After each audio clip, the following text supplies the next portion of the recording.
Okay, I guess we are live. My computer is not working the way it should. Hi everyone, this is Toni Weel from not so sunny Florida today. Lots of rain here lately. Today we have Sara, as always, with us from Virtuous Unicorns and Katie Meert. Always love to hear from her. And now we have Laura Hemmen on. Hemmen, am I saying that the correct way? I think I do. It's kind of a Dutch name. Hemmen. We And, are 100% German. oh, German. Yeah. Okay, well, close. And we were going to talk today about pregnancy and natural birth. And last week we talked about pregnancy, the before, the during, the after, and we got a lot of information about the how-tos, or not necessarily the how-tos, but what to eat. And we did talk a little about natural birth, but not that much. And I put a post up on the Fans of Dr. Morse group and about this, and that I wanted to connect with people who went through this. And there was Laura. And my gosh, she went through a host of well, issues with every bird until she feels like, okay, now I'm gonna do it a different way, and chose for a natural bird. And she will tell her story. Um, yeah, we all, as women who gave birth, we all have our stories, some good, some not so good. Realizing with everything that I read as in answers, realizing now that I had a very easy birth. If I hear how many hours of labor some people, some women go through, I'm like, oh, I think I only went through a few hours, and there she was. And I thought it was tough because while delivering, I said, this is never again.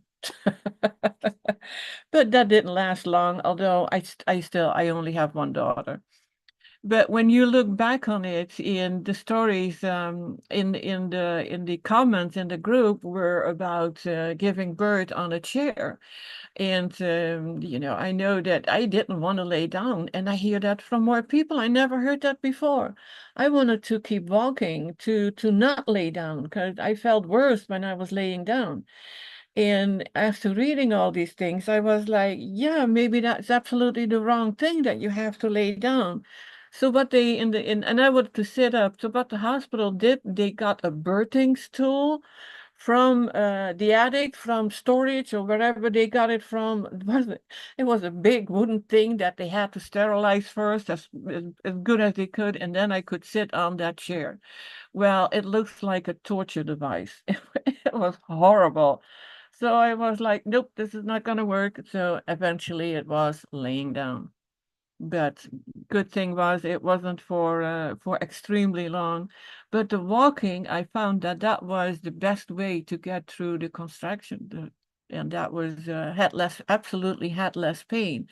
And now what we learn from a lot of people who are on the well, you could say the frugivore diet or the fruitarian way, or healed their body with fruits, is that we're not supposed to even have that much pain. And that was also an eye opener now.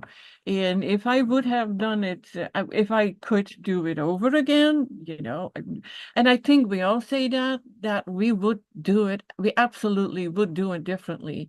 I know that I think Sara last week mentioned something about what she would do different. Katie, I don't remember if you did, but if you guys wanna share something about that. Katie, did you want to go first or? Sure, I'll go Okay. first. Uh-huh. Yes. So like knowing what I know now, I would have totally done everything completely different.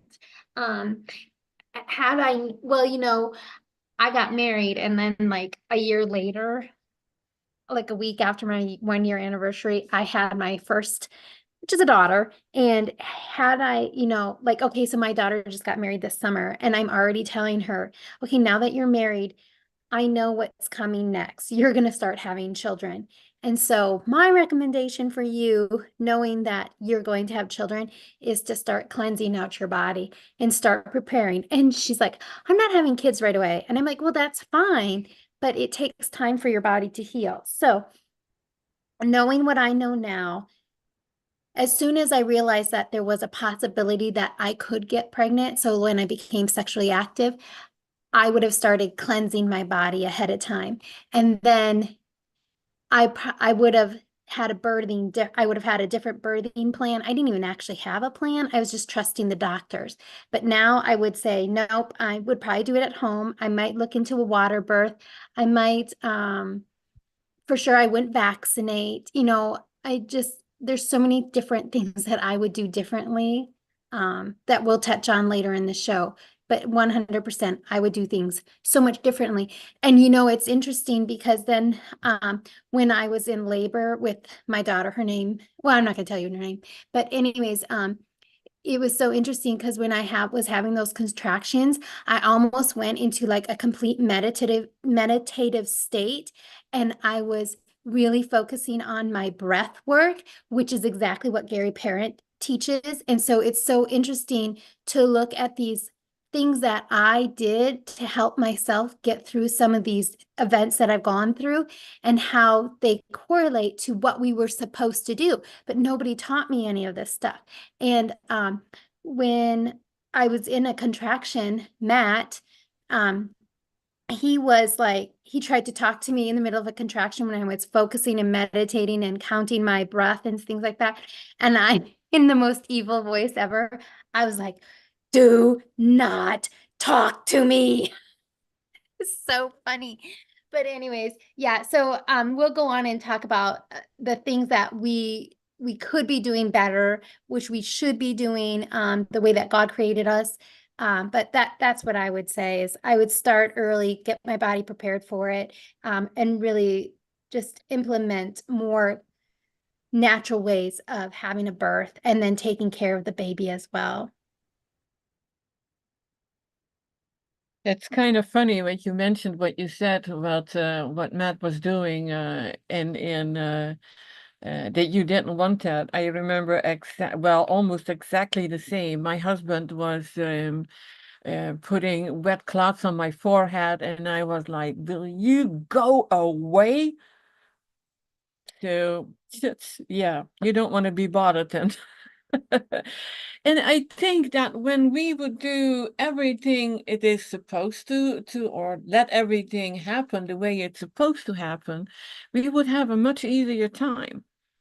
And of course with the right foods, but the doctor's intervention, or the medical intervention, I should say, teaches us always the opposite of what is natural. And it's just causing more problems. Now the thing is that, yeah, we go, and Laura will talk about that in a minute, is that things can happen. And when I gave birth, it wasn't in the Netherlands. It wasn't that usual that you gave birth in a hospital. That just started out back then. And yeah, I gave birth in 71. So, but you have to do what they say, and there's no way around it, and you let it happen. And I think nature knows how it works. And somebody showed me something about, look at animals. Are they screaming? Are they in severe pain? Yeah, they will probably feel it, and sometimes you see them panting. But I've seen, from the horse, sheep, pigs, cats, dogs, they just give birth, and it seems so easy. Why does it have to be so difficult for us? And of course, if they eat their natural diet, or natural food, the food for their species, they will be much healthier, and everything is easier. And the same goes for us. Sarah, did you want to add anything to it? I 100% agree with Katie there. I would have definitely got my body cleansed out if I would have been planning for anything like that. But I was just married as well too, and you just don't know when little one's going to come. And I truly believe that my son was sent for my husband and I from God, which I know you know, a lot of children are here for their parents, but the way he has helped change us and helped us get through a lot of things, it was just the way it was supposed to be. I did take birth control. It was one of the low doses during that time, and we were trying to do everything we could that we were taught to not have children like right away as soon as we got married. But he still came along. So he is a blessing for sure. But so I just kind of laugh at that he was coming no matter what. I had a very easy pregnancy. In the very beginning, I was just a little bit sick. I was vegetarian during when I met my husband and during my pregnancy, but vegetarian doesn't mean anything super great either. I mean, you can still have pizza, you can still have eggs, you can still have all that stuff. So, I mean, a high fatty diet is definitely not good for anyone, whether they're pregnant or not pregnant.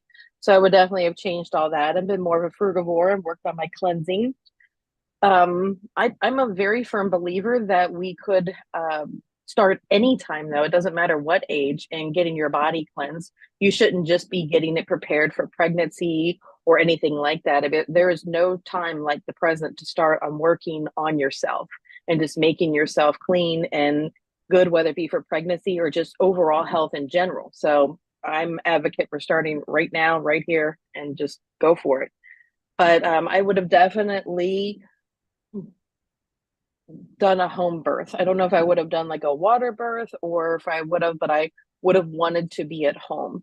I Thinking back then now though, I didn't know any people that were really having babies at home though, as much as it is very popular now. I mean, we're talking almost 18, 19 years ago now. And I know it's a lot more popular now, but at least in my area, I was not privy to that info at that time. So maybe I would have a baby in the present time where we have more information. But yeah, I would not have, I would have had a birthing plan, and I would not have allowed them to cut the umbilical cord as quickly as they did.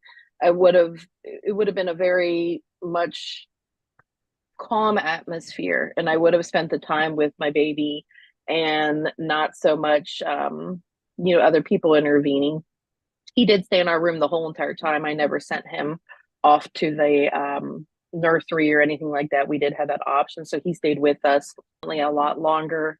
And I don't know. I mean, I know everybody's situation is a little bit different, but when I went back to work, I worked somewhere small. So I was able to take him to work with me as well, too. And I would definitely really consider staying home with your children. And they grow up so fast and that time goes so quickly. Just take the time and do your research, and just the quality time with them is so important, and the holding and the being the closeness and all that stuff. That's very important because like I said, all of us, Toni was just saying the year, in the 70s, and then Katie's daughter just got married, and mine's coming to the end of his school time. And so, I mean, all that time has gone so fast.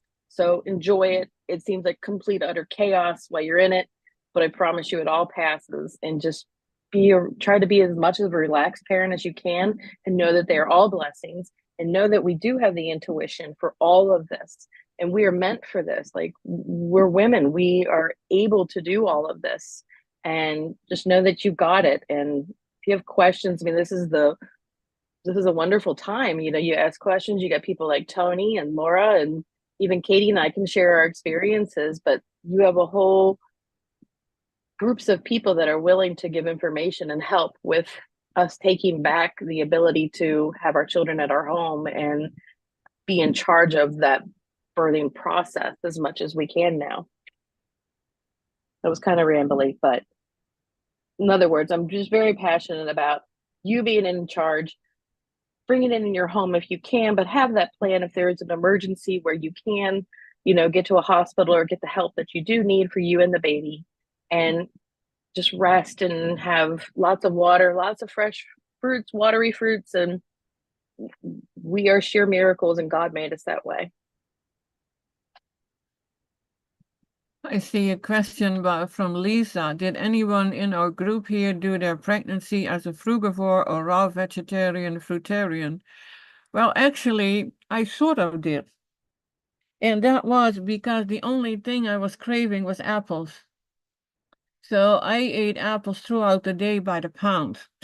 It's unbelievable.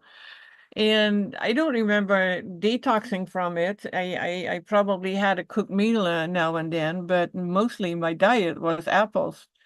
And I don't know if any of you guys did, but I want to introduce Laura. Laura is also I don't know if she practices. Do you, Laura?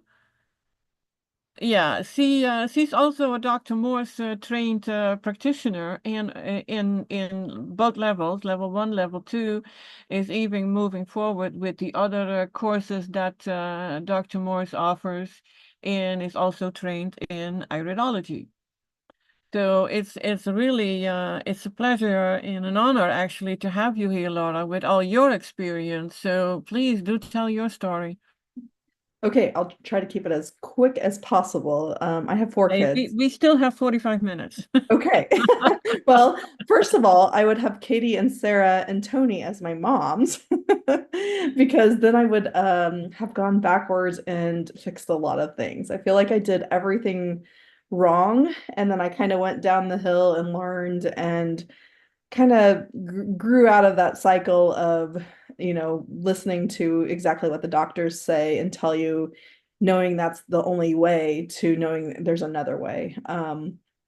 Long story short, I was actually born 9 weeks early. Had a lot of health issues. Actually was a very strong baby. Didn't really have to stay too long in the hospital for being 3 pounds. But had some strange sensitivities and health issues along the way. In college, my doctors put me on some pharmaceuticals, and it left me bedridden at 21, 22. And had a lot, like my health had just basically crashed. Miraculously, I don't know how, but I became pregnant around 25 with my first baby, actually before that, and I miscarried. And then that's when I started learning more about natural health. I started diving into it was the only place I was finding hope. Nobody else could answer my questions of what was going on with me. And kinesiology, chiropractor kind of meets, energy medicine. A doctor really started putting me on the path of, hey, nothing near what Dr. Morris has taught me, but started opening my eyes to there's another way, right? So with my first baby, my mom actually had been employed for the local OBGYN for many years. And so I was doing exactly what they told me. And I went in very hopeful. I wanted a full natural birth. I talked about the tubs. I think there was a show at the time that, people were talking about home births and things like that. And I was very excited to go all natural. That was my plan, is go as natural as possible. But at about 30 weeks, 31 weeks, the same time I was born, they put me on bed rest. My kidneys were not doing well. My liver was not doing well. Preeclampsia had set in, and my blood pressure went sky high. Well, now I know how to fix that, but back then I did not. But kind of like Toni, my body started naturally eating raw. Anything I could get a hold of raw. Carrots were the thing I was drawn to, which is really strange because that's not very healing. But I started eating a lot of carrots and vegetables and some fruits. And it kept me at bay, if that makes sense. It kept my pregnancy at bay. But anyways, they induced me 4 to 5 weeks early, and because of my blood pressure did spike again. And it just went downhill from there. The induction, the baby wasn't ready. Basically, I had a 4th-degree tear, which was horrible. It was worse than the next deliveries, which I'll tell you about in a second. And I just knew from looking back that all I kept saying was my body wasn't ready. The baby wasn't ready to come out. She was forced out basically by induction. And if I could go back and do anything, it would have been to start detoxing my body from early on, years before I even got pregnant, because the biggest thing I've learned is I passed all this to my kids now. My kids have the same weaknesses that I did when I was at one of my least healthy points in my life, which was kidney issues, liver issues, very weak glands as far as adrenals, thyroid, pituitary, definitely. So it's hard watching my kids now. They're far healthier than anybody else around them, and we stopped meds when they're very, very little, stopped vaccines when they're very, very little, just because I finally started seeing it all. And they're still recovering. Like it takes a lot of time. My kids eat very healthy compared to other people, but they need to do the Dr. Morse protocol, which is fun with teenagers, right? Sorry, I got a fruit fly somewhere. So fast forward, what would I do different with that one? Well, everything from day one, but fast forward, I didn't know. They didn't tell me where the preeclampsia came from. I didn't really understand it fully, other than my OB doctor just kept telling me it'll go away on the next one. And I was like, oh, okay. He said it was something about an allergy to a husband, which I thought was very strange. So anyways, fast forward, my second baby, I was like, okay, I'm going to do this right. I really started focusing hard on diet. The diet at the time my natural doctor put me on was a keto, low carb, lots of greens, all earthy, organic, grass fed, everything. Thought I was doing really good things. Ironically, my kidneys were not well at 20 weeks into the pregnancy. They wanted to put stents in my kidneys at 20 weeks and put me on bed rest. So I was already failing at 20 weeks. No doctor had told me that, hey, maybe your kidneys are not well. Maybe your body is not well. Nobody ever mentioned diet or anything. They just wanted to, put some stents in and make them filter, which I was like, oh, okay. I fought that. I found a natural doctor, a different one that did a bunch of research for me and with me. And I took an amino acid that helped to focus on kidney support, which opened up the kidneys enough to rid the protein from the body. So I didn't have to go on bed rest. Looking back, catch 22, I don't know which came first, the chicken or the egg, but my placenta tore at almost full term, just a couple days before full term. I started having these stabbing pains in my right side, which I didn't know what natural labor really felt like, because my first delivery was such a mess. 23 hours. I stalled on delivery Pitocin, and nothing, they just kept pushing the Pitocin higher and higher. Like I said, she was not ready to come out. And they forced it very hard. So at that point, I was having extreme back labor. I was talked into an epidural, which I was grateful for at that point.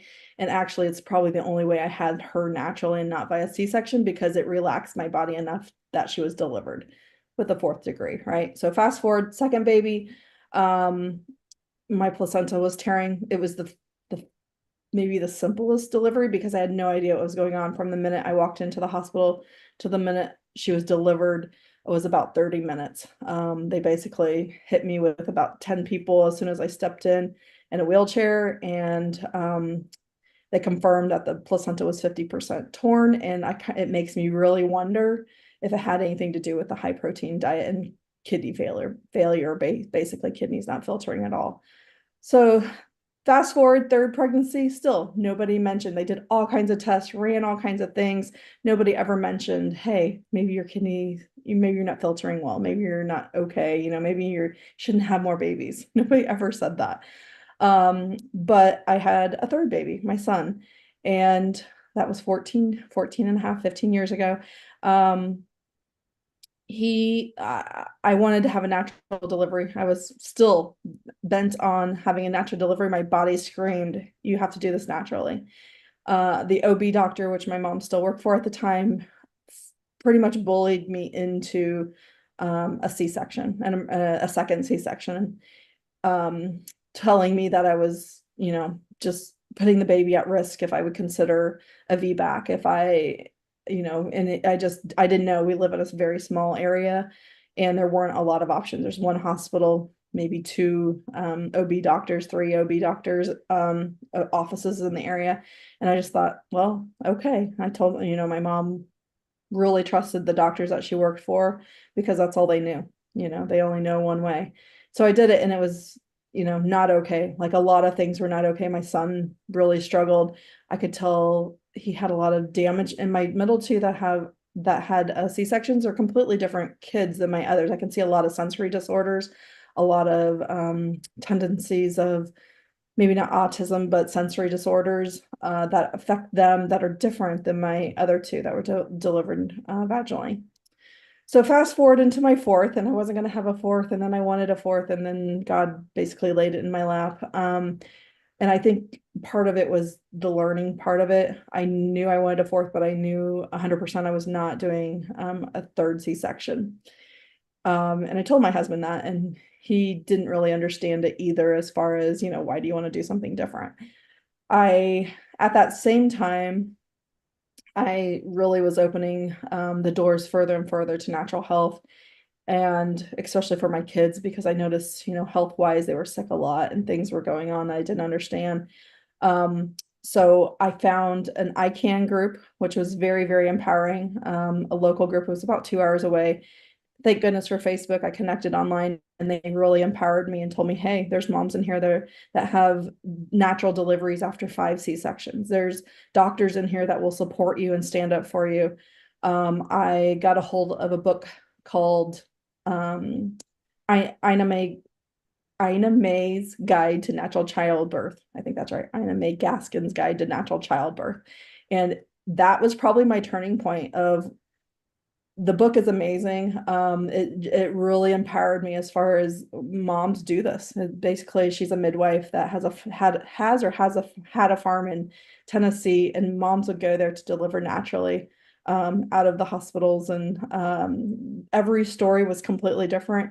Every story, some moms would labor for 2 weeks, very naturally, very gently, and it just showed how every single one of our bodies is different, but it knows exactly what it's doing. And for me, that it was the most empowering point where I decided to start fighting for my rights as a mom to deliver how I wanted to.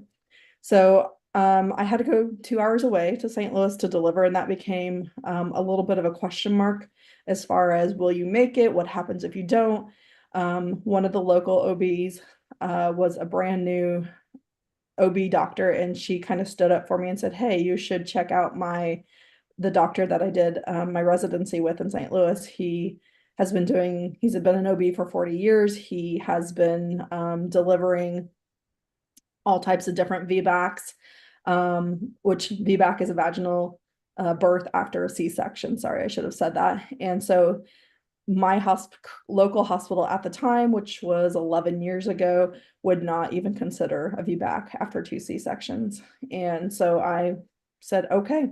And my local OB knew my wants, my wishes, my desires, and got on board with me and said she would help me out, do local appointments, be there in case I would go into delivery fast and furious. My husband's also a dairy farmer, ironically, and I said, hey, we can do this at home, right? I trusted that. He did not. He is still wrapped up in the medical world a little bit. He's also the one that's like, don't ever take medicine. So it's an interesting kind of chain of events. He really kind of held me back a little bit at the beginning, and I had to sit down and be like, hey, this is what I'm doing. Within that process, I also created a birth plan of what would happen if I delivered vaginally or C-section. I highly recommend doing that. I had a front and back page. My OB doctor signed off on it. The hospital that I had, I hired a doula, a midwife. She was a doula, midwife, chiropractor, herbologist. She was amazing, and she opened the door to a lot of different things for me. The delivery itself wasn't as natural as I wanted it to be, but I did have, because of my health, again, back to my health, I still never resolved the eating issues because I didn't find Dr. Morse until about 5 years ago. So this was 11 years ago. So I did pretty good for where my body was, I guess. I had gotten better, but I still was not, I still had a lot of health issues that were, you know, still at bay, which is amazing, you know, with 4 kids. So with that birth, it was a 40-hour birth, which was crazy.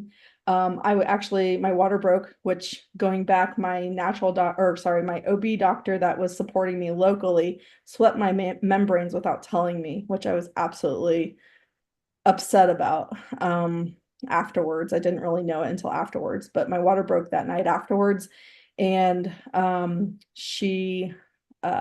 contractions started here really fast and furious, about 5 minutes apart. So we got in the car 3 a.m., 4 or 5 a.m. and started driving to St. Louis, got there, no problem. My contractions were down to 3 minutes. And I thought, wow, this is actually happening. I'm going to have a natural birth. Got to the hospital and triage, really messed me up. They insisted that I have an IV, went through my veins a couple different times, came out the other side of my arm. It was very traumatic 3 times, and my contractions stalled. So I sat in the hospital for 24 hours, at maybe 20 minutes apart contractions. I couldn't go back home because my water was broke and I was so far from home. And at that point, it wasn't looking great. We were doing everything with my doula and midwife that she knew to do. She brought in essential oils. We were walking, we were squatting. I was the same way. Toni, I did not want to be in a bed. I had pure back labor, which is one of the biggest things I learned. There's something called spinning babies, and I learned that the baby was not in the right position. And I feel like if I could have got her in a better position, things would have gone a lot smoother. That also went back to, she was breech for a while and they wanted to do an induction or I forget what it's called, but they flipped the baby, aversion. And she miraculously flipped on her own. I did 5,000 things to get that to happen a few weeks before birth. But basically I just kept learning, training myself, as getting really confident, and having the doula midwife on my side was a really huge plus as far as confidence. She pretty much took over and kept all my wishes at bay. Now I did have a tub in the middle of that when they did hook me up to Pitocin after trying everything after 24 hours, a very, very low dose. And it finally got me moving. And I ended up in a tub for about 4 to 6 hours, which was amazing. Since my water had been broke for so long, they made me get out at about an 8.5, which I was not happy with. If I would do it over again, I would absolutely have a tub at home. Of course, if all the things went better, I would definitely start with the diet and the full detox mode, so your body doesn't hit any of the barriers that I hit. I think that's the shortest version of that I can go into. There's so much more, but in the long run, short, with my last baby, we didn't vaccinate.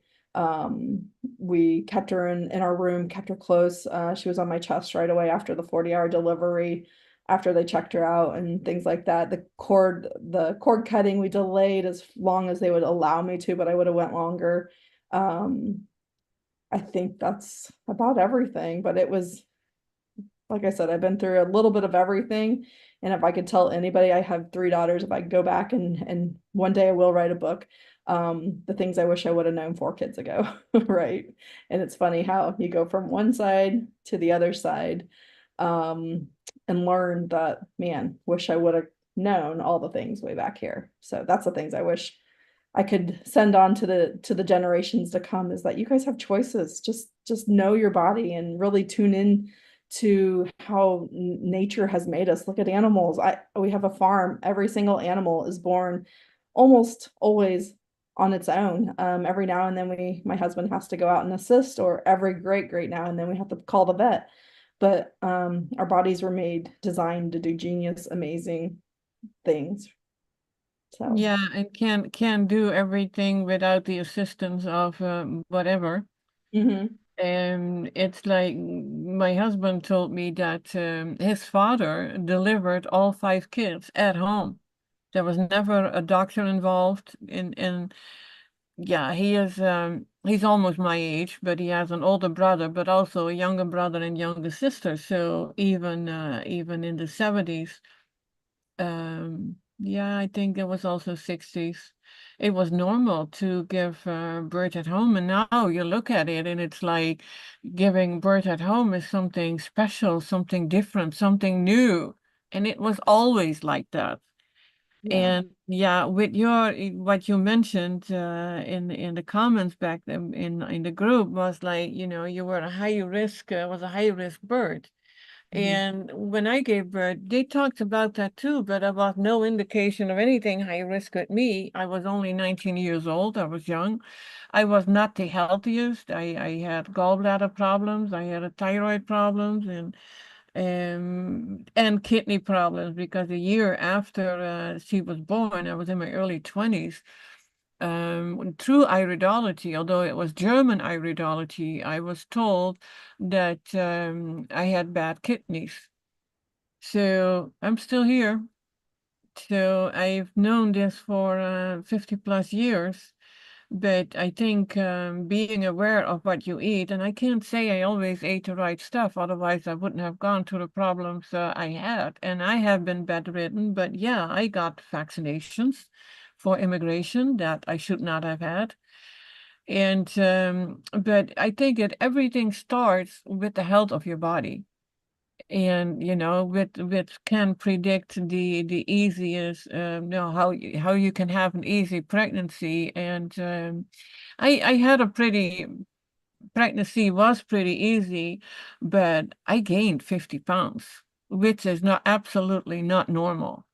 I went from and I'm 5'9", I went from 138 or 136 pounds to over 190 pounds. So that was crazy. And but nevertheless, it all went, compared to what I've been hearing lately, it went so smooth. So we always go back to the state of your health. And I mean, I got accidentally pregnant. It was absolutely not planned. And I think that happened to most of us. You're not aware of it, and you don't think, oh, because I didn't even want to admit that I was pregnant until I was probably 5 months pregnant, and I was like, yeah, I'm getting bigger. I think that happens. We lost. Oh no, you're still there, Sarah. I thought I lost you again. You But accidentally fell off, but I'm here. yeah. It's I wish that I had been more aware about how special it can be and have more connection to the whole pregnancy and what was growing inside. And now we know that your babies can be while still in you, can be affected by whatever happens around you. We didn't talk about that. That was just, people didn't talk about that stuff. But to be aware of that as soon as it's growing inside of you, you already have a connection. I didn't really have it that much. And when she was born, what you said, you kept your baby in the room. That was not the case when I gave birth. And I think that is really important. They took my daughter away right after birth. I didn't even see her. They didn't put her on me. And I would definitely have that done if I would do it again. And then she was brought back, and I looked at her, and it's like, oh my God, she looks like an Eskimo. The first the first 7 days, I'm sorry, she didn't even open her eyes, and was a screamer because you could hear her from the nursery at night because she was always hungry. And as soon as I got home, she was the easiest baby that you can even imagine. And so what did you have any questions, Katie or Sarah, about Laura's story?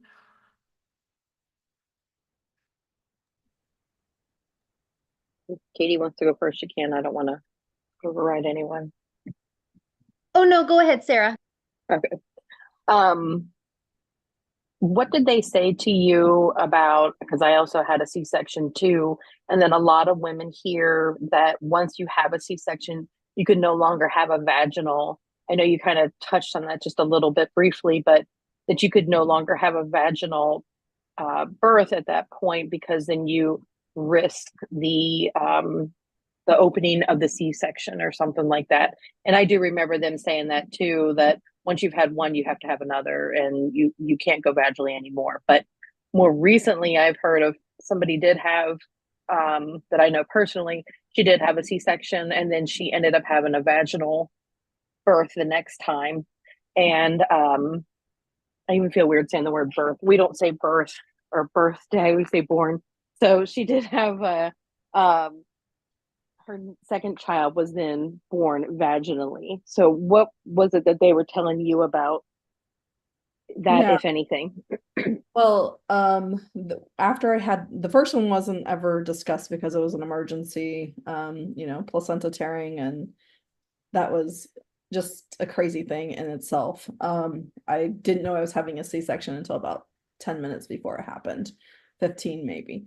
The second one, with my son, I went in asking about my options. And they told me, well, you are putting your body at risk, you're putting your son at risk, you will, your scar tissue from your C-section has more of a chance of abrupting while you're pregnant, and causing issues basically when you deliver.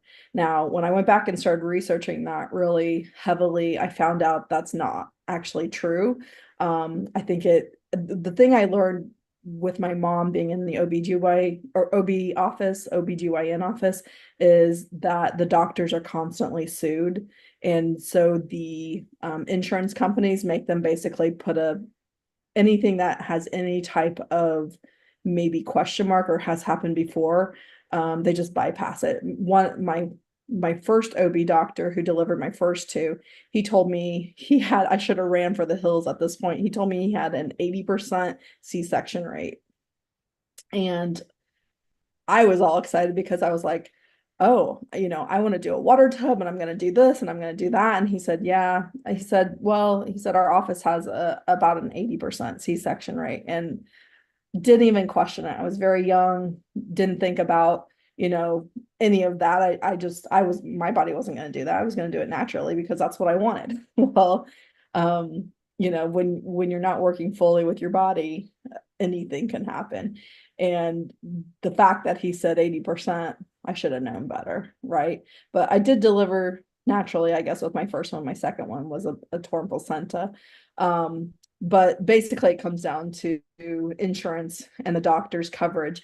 So when I was researching for my VBAC after 2 C-sections, I found out that that's actually not true. It's a bigger risk to deliver after 2 C-sections.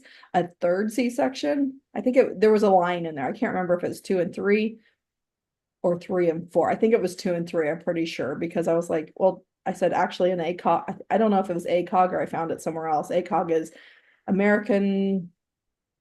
I don't even know. It's basically what OBGYN's Bible is. The last doctor, the hippie, I call him my high risk hippie doctor that I had, he would quote everything straight from ACOG. ACOG says a normal vaginal delivery is up to 2 weeks post your delivery date. I thought that was really interesting because a lot of times we're told that, 40 weeks, oh boy, we better put the pressure on. And I'll come back to that because there's a lot more to say about that. I actually have a friend that delivered at 43 plus 5 days, and she delivered a beautiful, perfect, no problems with her body, 10-pound baby, and her 7-pound baby that she was induced with. She had all kinds of complications and tears and things like that. But back to the ACOG, it said somewhere in there that the complications, the risk factor of having 2 C-sections or 3 C-sections was no more risk than doing a VBAC. Actually, a VBAC was stronger for your body, less complications. So just make sure you know your facts. I'm sure things have changed and more research has been done.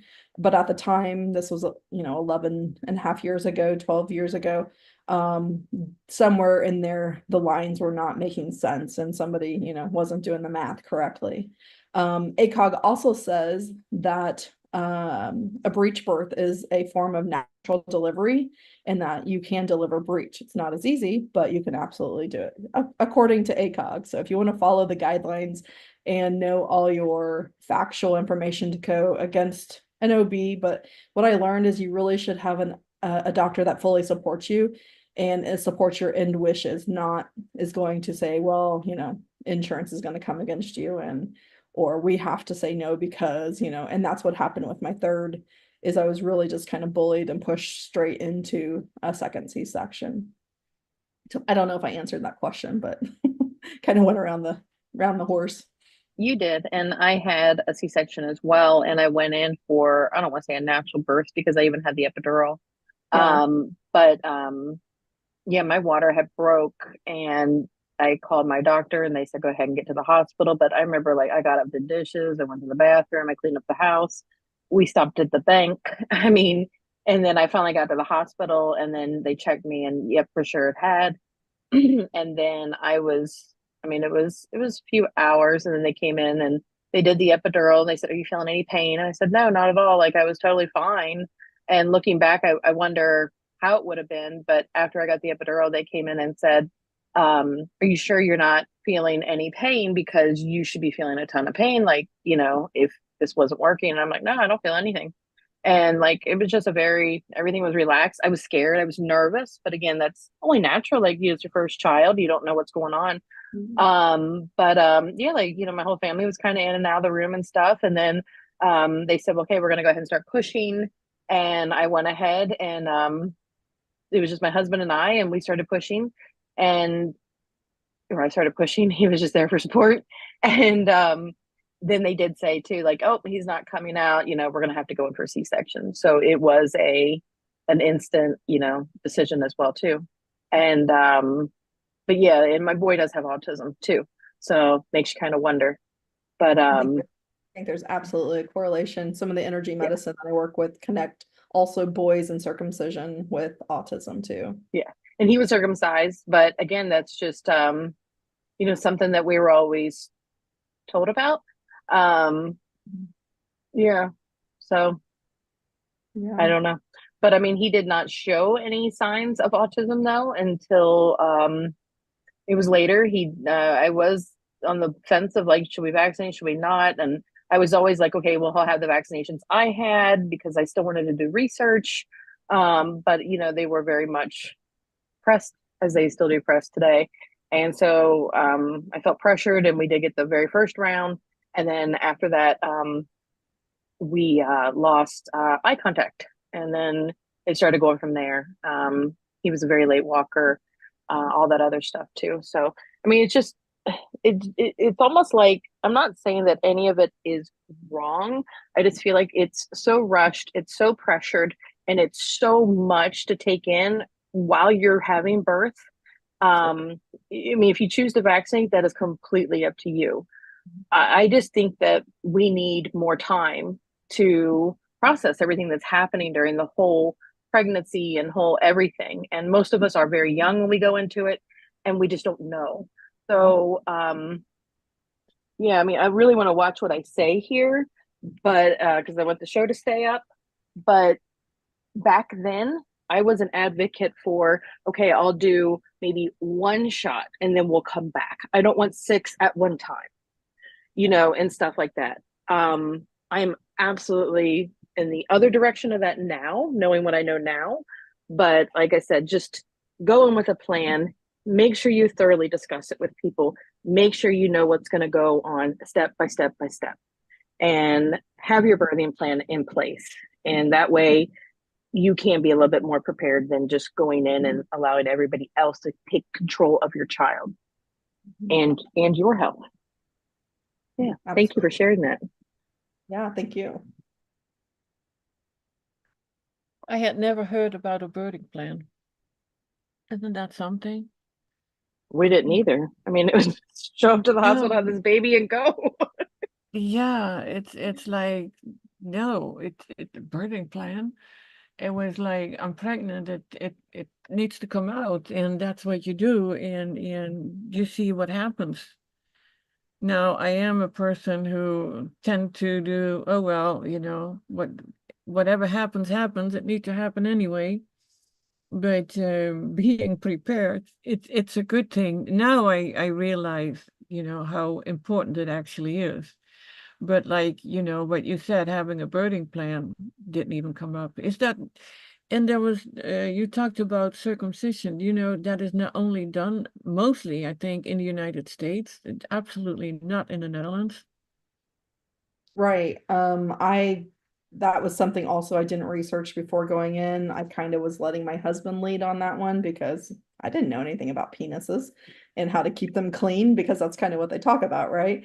But afterwards, I held him that day that he was circumcised, and he was completely was in shock and trembled, like shook the entire day, which is a sign of massive trauma.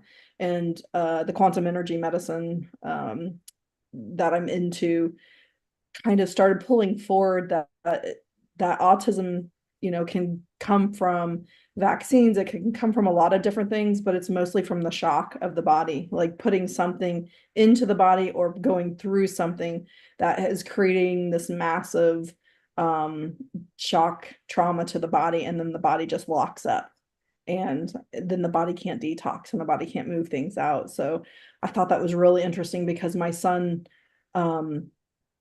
he would get slightly worse after every vaccine, and the vaccine, and I know, I don't know how careful we need to be in this group, but I vaccinated my first 3 kids, and my second I decided to do super delayed, followed more of some of my friends from Europe that were, didn't vaccinate until 2, or, or even later in 3. And the first round of shots that my youngest had, first and only round, she had a complete head to toe rash, with, and for a year, and her body was basically strong enough to push it out, versus infants are not. So I'm just imagining the shock that they're holding on to, at 6, 7, 8 pound babies, with this amount of toxic overload straight into their system. And then the same thing with C-sections. C-sections are traumatic in itself. The same thing I've gone through with many people that have done surgeries, and every single time their body goes into shock after the surgery, because you do feel it, even though your body is numbed. Your body still says, what the heck did you just do to me? Did you just cut me wide open? And a C-section is hip to hip, right? And so just seeing some of the tendencies, like my second daughter, my third kid, my son, they have just really interesting approaches to life that are not like my other 2. And it just really makes me wonder how much is related to the C-section, because of the trauma that they felt, along with my own self. And that, like me always being a sensitive person in life, I knew immediately I didn't want another C-section. Like I started fighting it right away, because my body was like, oh heck no, I don't, like, why would I do that to myself? But also in the same sense, I was grateful, because my second daughter would not be here without a C-section. So it's hard. It's a hard one, right? So sometimes we need those interventions, and do need to have great doctors and people that are basically on our sides. Yeah, I would think that it would only happen when you are either you or the baby, or the mother or the baby is in danger. But it seems that with that one doctor, you said 80% was C-section. I'm like, whoa, this is Yeah. why? Yeah, probably because they can charge more. More for timing, like you don't have to go into the hospital in the middle of the night. Also for insurance reasons, because safety, you can guarantee a baby's going to come out, versus upside down, cord wrapped around its neck, which isn't usually a major issue, unless it's a very short cord. Just help, like the insurance company really pushing it on them. If I noticed they were starting to deem about anything as high, as a problem, and then, oh, we need to do a C-section. And sometimes truly you need the C-section if you've gone into distress, the baby's gone into distress. But again, to me, it comes back to having your body healthy and natural, and knowing what to do, because what I've also been seeing is a lot of times, we're not putting the right foods into our body. So our kidneys and colon and liver are not working together. Our glands are not working together, like for me, I noticed my pituitary was completely not working with nursing, and the Pitocin, creating my own Pitocin in my body. So if you can clean out the body and really give it, 100% chance of doing its own thing naturally, you're not going to come into all the things that I went through. Yeah, that made me think about when you give birth the normal way instead of a C-section. How does that work with getting your milk going with breastfeeding? It Does takes that, a because delay. it is a natural process when it happens. Right. For my C-section babies, it was definitely delayed a few more days. And my daughter that my placenta tore, I think her food supply was cut off because she was angry. Like she was pushing me away because milk was not flowing. She was PO'd at the world. She was mad. They wouldn't let me leave the hospital because she wouldn't latch on because no milk was coming out yet. And so then at that point, they want to give her the bottle, they want to give her a pacifier all the time. And I was absolutely not going to do that because my first daughter was so extremely colicky and I knew she could not have dairy, anything. So I knew I had to breastfeed her. And that was a 2 week battle in itself. I still couldn't get her to latch on after 2 weeks. Had to use a nipple shield and all kinds of crazy things like a little tube that went down just to get her to latch on. Yeah, she didn't have that connection, I think. Exactly. And she still doesn't. Like she won't hug me today. She's very, like I said, there's a sensory processing thing that she has where she's like, leave me alone. Don't hold me, just lay me down, wrap me in a blanket, lay me down in my bed. It was really kind of sad.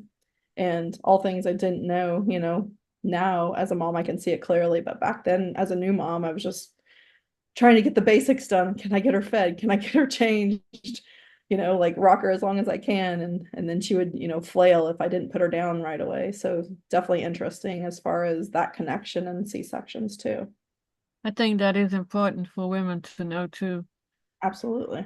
Yeah, because that connection is so important. And that delay clamp cord, delayed Mhm. clamp cord, is that what you call it? Delayed the clamping the cord. Cord clamping. I got it. I had switched the words. Delayed cord clamping. Yeah. And I only learned about it a few years ago. I never heard about it. And I'm like, well, see, nature is just perfect. Everything is just perfect, but it's been taken from us. It's like the first thing that you have to do is, oh yeah, now you have to cut the cord right away. It was baby out, cut the cord, and then taking the baby away. It's a good thing now that at least you can have your baby with it right after birth. And I have seen a video of a woman who actually she had given birth. The bird was on her stomach. The placenta was already out, and the baby was still connected to the placenta. And I was like, well, this is interesting. Yeah. I think that's amazing. Yeah, And also, there's a reason for everything. right. And also how all animals eat their placenta, right? And humans were told that's barbaric. Yeah, Yeah, yeah, well, it's well, gross. The other thing I wish I would have kept was the umbilical cord too for the stem cells. That was the other thing that I was like starting to research and try to figure out. I want to jump back real quick too about I don't know how old your daughter is.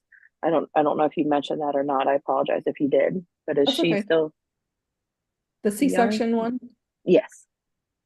she is 18. Okay, so that might be a little, but when my son was, I don't know, he might have been close to 5. I that might be, I have no idea, to tell you the truth. I'm terrible with age and size and stuff like that, and I can't remember. But anyway, when he was too big for a baby carrier, though, I put him in a baby carrier and I did skin to skin with him and I carried him around because I had then at that point I was, he had already had the autism diagnosis and we were trying like everything under the sun with him.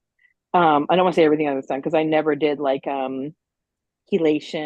I've never done anything like that. And but I carried him around and it was hard on me and I still did it though.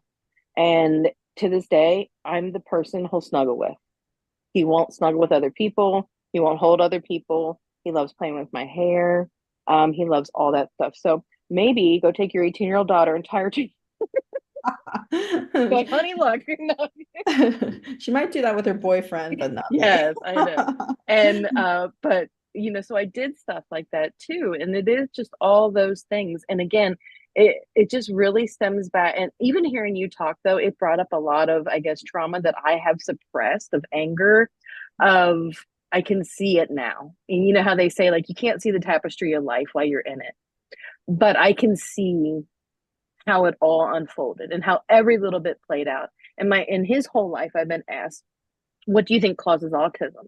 And I've always said, I think it's a combination of things. Yeah. Like, I really do. Like, I don't think it's one thing. I don't think it's just, oh, this vaccine or the way they did this or it was that or that. I think it's just the combination of everything. And I've always said that. I said, I don't know, but I think it's a combination of stuff.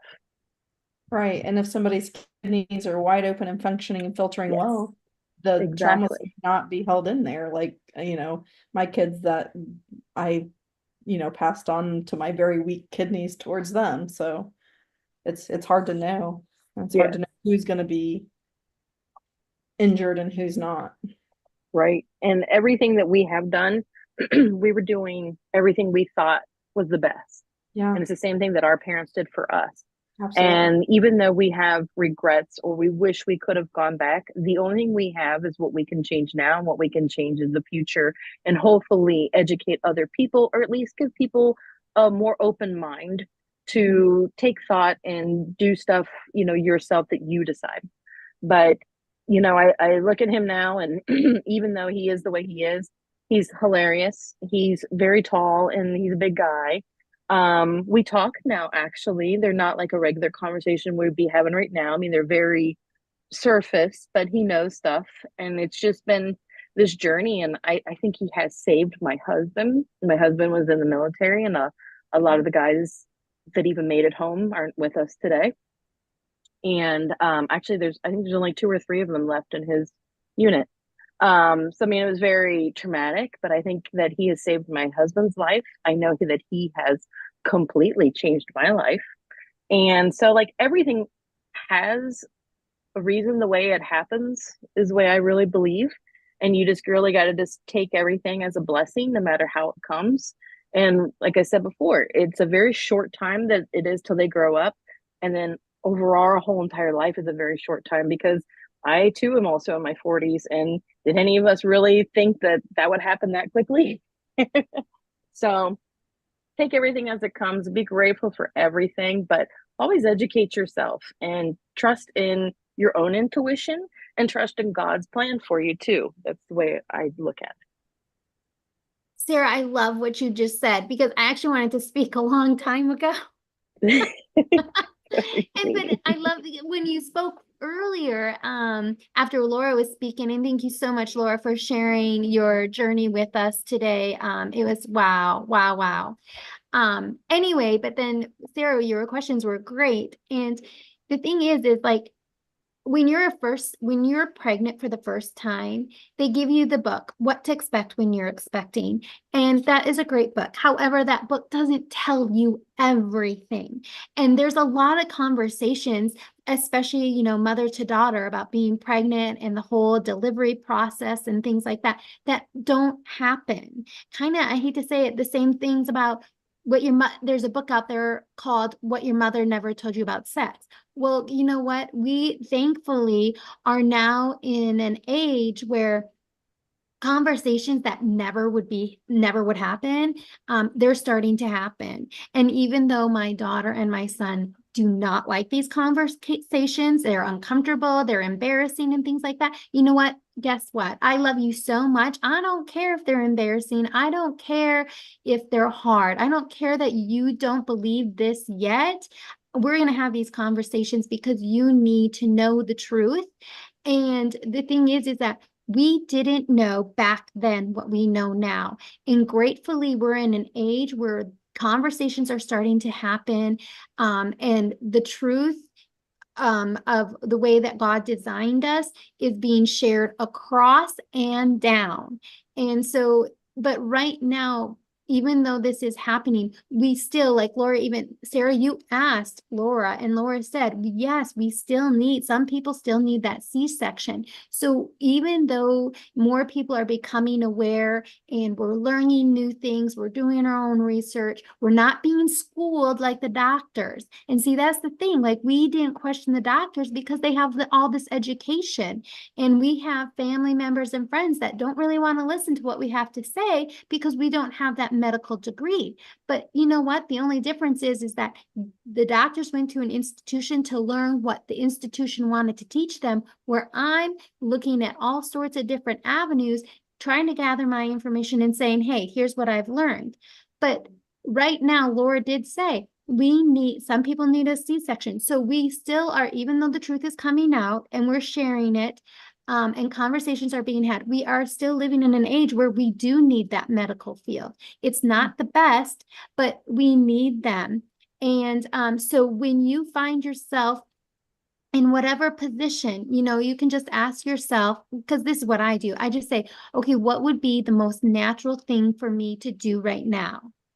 And if I can't handle the more natural way for me to handle whatever situation I'm in, I just might have to turn to the medical field and say, okay, I know this is a crappy situation, but I need your help. And I know that, maybe there might be some damage done to me, but I just have to let that go. And I just have to trust God because God is in charge. And Sarah, you've even shared some things are just meant to happen that way. And we don't know, like you said, we don't know what the tapestry says right now. We can only look at it in hindsight and then see the beautiful markers and the gifts of things that happen. So anyways, I just kind of wanted to share all of that with all of you today, because those of you who are listening, those of you who are here now, we are the ones that are learning and sharing the news. And but we also realize that there's a lot more that has to happen. And so we do still need our medical fields.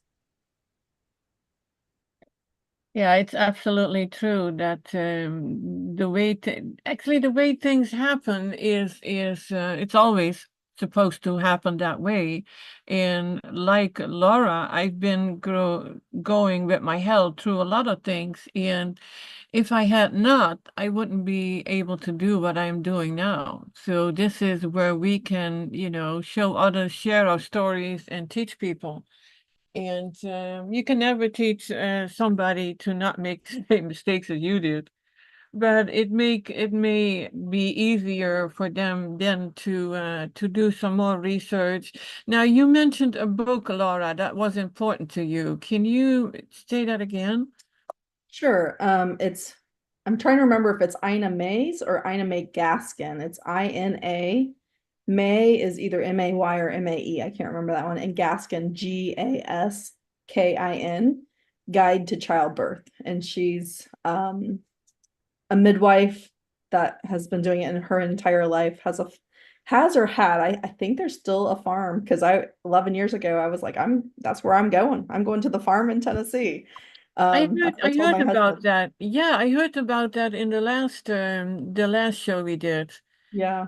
about that farm. And it's pretty close to a hospital, but they basically, you go to deliver like you would an outbuilding of a hospital, which I think more and more people are starting to understand that we don't want to deliver where sick people are, right? We don't want to bring new life and have babies to where sick people are. So it kind of makes sense that we separate the two.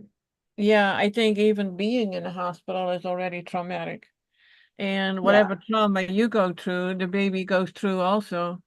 yeah. So, and absolutely, Sarah, there will always be a need, or Katie, a need for a little medical or major medical intervention when things go really wrong. But once we learn how we can prevent that, that's already a big step forward. And our kids are the future. And nowadays, when I see kids, I'm sometimes like, I don't know what happened to you guys, but there's a lot of brain fog going on. Well, So we know what happened to them. It's just I know. our experiences, we just I've to tell you the truth, this is not to do with, I mean, I guess it is, it's still the children. I would say not to do with the pregnancy, but still the children. I have started seeing changes in some of the younger kids coming up, like between like maybe 5 and 10 years old. They want to play outside more. I've lived in my same neighborhood for, well, I don't know, like almost 2 decades, and nobody play outside.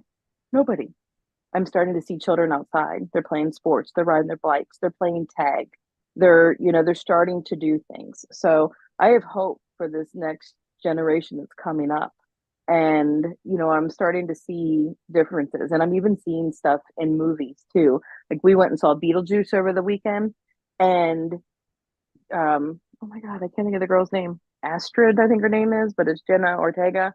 And she goes and rides a bicycle, and the boy she meets is into going and buying like records and thrift shop stuff and things like that. So it's almost like they're kind of moving the younger generation in a different way. And I've seen other movies that kind of play on that too. So here's hoping for the future. And I'm 100% on board with it. We still need doctors, 100%. We need them for, accidents happen all the time.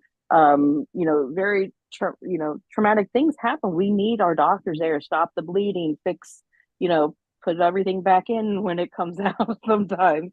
I have a medical background, and a lot of my friends are doctors still, and they all have wonderful intention. It's just too, they are blinded by the education and the pharmacy people that are there every single day, just pushing new stuff on them.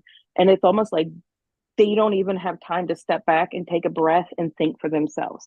And I think that's all part of the plan too, is they keep everybody overwhelmed. So you don't have time to sit back and really think, is this right? Is this correct? Or should I be doing it differently? Because we're always constantly overwhelmed. We don't have time to sit down and ponder and think.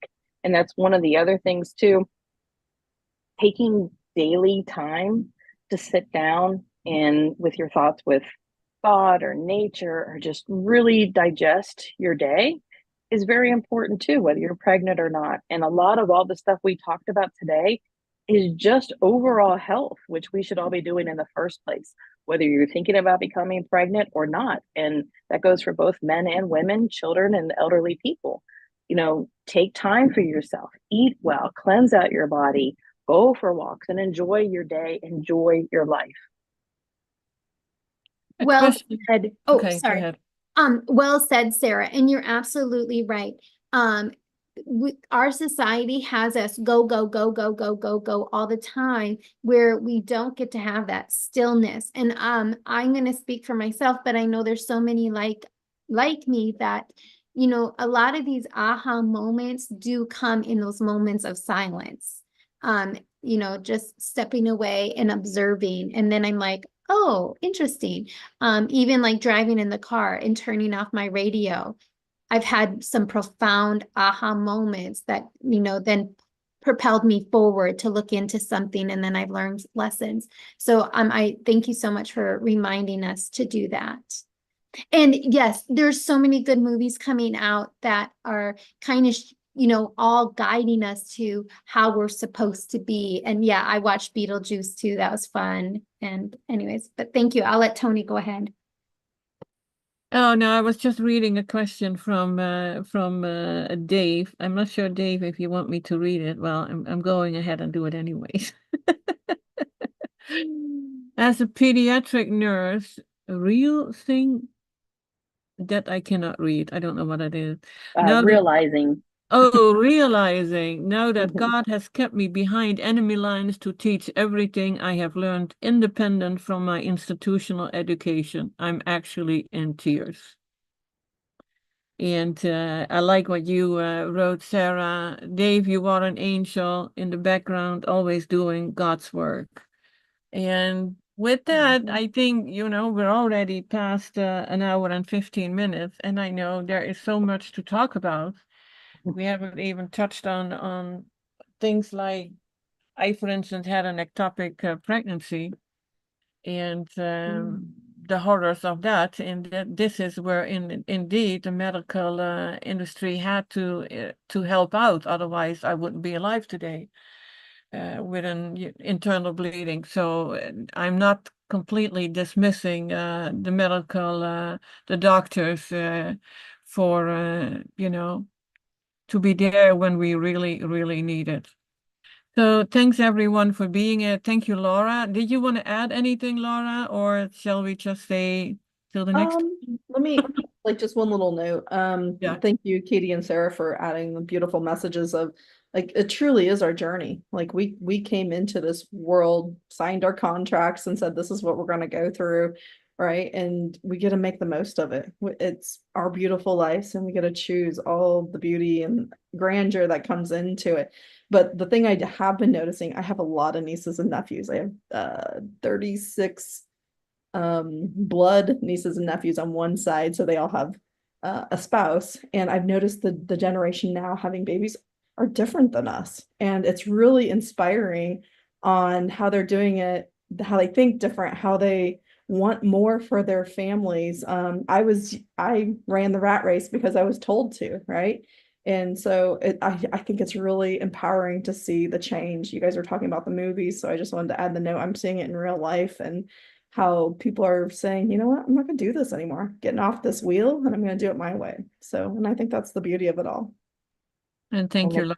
It is. yeah, I'm saying it's all because of people like us spreading our story, sharing our stuff, and that's what we need to all be is together. And we, united, we all stand. And so I think we make a wonderful world that way. So I have loved this show. Thank you all so much. Katie, thank you for sharing. And Laura, thank you for sharing your story. And of course, Toni, always thank you.